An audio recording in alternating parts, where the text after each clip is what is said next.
गांव और मंदिर का रहस्य।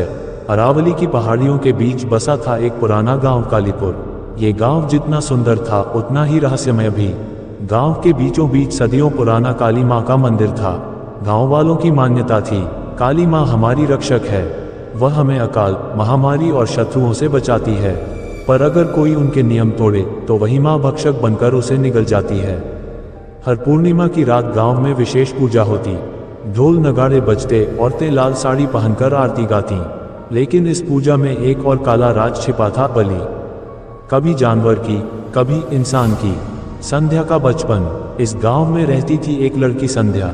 संध्या जब सिर्फ 8 साल की थी तब उसने अपने ही पड़ोसी सुधाकर काका को मरते देखा था। उस दिन पूर्णिमा थी। सुधाकर काका ने कहा, ये सब अंधविश्वास है, मैं पूजा नहीं करूंगा। रात में उनके घर से भयानक चीखें आईं। सुबह उनका शव मिला, शरीर फटा हुआ, आंखें बाहर निकली हुई। गांव वालों ने कहा, माँ ने दंड दिया, माँ रक्षक भी है, भक्षक भी। उस घटना के बाद से संध्या के दिल में डर घर कर गया।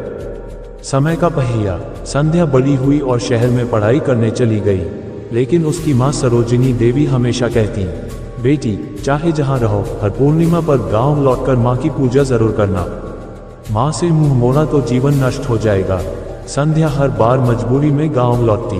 उसके मन में सवाल उठते, क्या सचमुच माँ रक्षा करती है या ये सब किसी का खेल है। डरावनी घटनाएं। एक साल गांव में अजीब घटनाएं शुरू हुई। खेतों की बैलियां रातों रात सूख जाती।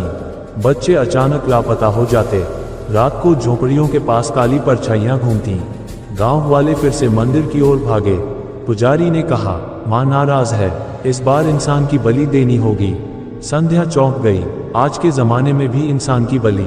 लेकिन गांव वाले डर के मारे चुप रहे। रहस्य का पर्दाफाश। संध्या को शक हुआ। उसने रात को अकेले मंदिर की ओर जाने का फैसला किया।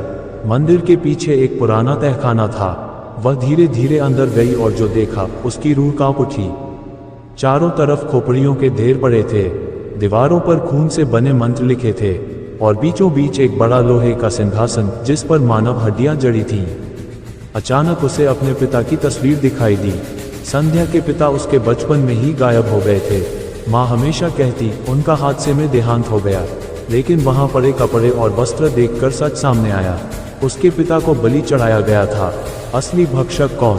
संध्या कांपते हुए घर लौटी और माँ से पूछ बैठी, माँ ये सब क्या है? पापा को किसने मारा? सरोजिनी देवी का चेहरा बदल गया। उनकी आंखें लाल हो उठी। हाँ, मैंने चढ़ाया तेरे पिता को बलि, क्योंकि यही माँ की आज्ञा थी। अगर न चढ़ाती तो पूरा गांव नष्ट हो जाता। मैंने एक पत्नी नहीं, एक माँ बनकर त्याग किया। संध्या रोते हुए बोली, नहीं माँ, आपने पति को मारा और अब गांव वालों की बलि चढ़ा रही हैं। आप माँ नहीं, भक्षक हैं। अंतिम पूर्णिमा। अब अगली पूर्णिमा आ चुकी थी। गांव के पुजारी और सरोजिनी देवी ने तय किया, इस बार बलि होगी संध्या की। गांव के लोग भयभीत होकर चुप रहे। मंदिर में अग्नि जली, नगाड़े बजे और संध्या को रस्सियों से बांध दिया गया।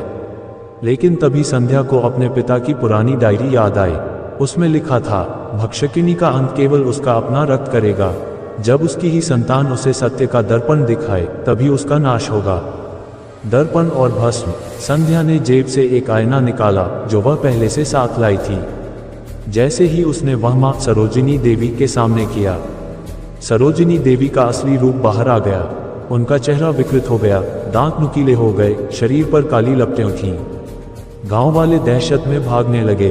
संध्या चीखी, देखो ये माँ नहीं, भक्षक है। असली माँ कभी अपनी संतान को बलि नहीं देती। दर्पण में अपना ही राक्षसी रूप देखकर सरोजिनी देवी तड़प उठी। एक भयानक चीख गूंजी और उनका शरीर राख में बदल गया। अंत। गांव अंधविश्वास की जंजीरों से मुक्त हुआ। लोगों ने मंदिर तोड़कर वहां एक विद्यालय बनवाया जहां बच्चे पढ़ाई करने लगे। संध्या ने सबको समझाया, खरी माँ वह है जो रक्षा करे, शिक्षा दे, भविष्य संवारे। जो खून मांगे वह माँ नहीं, भक्षक है। और इस तरह सदियों पुरानी दहशत का अंत हुआ।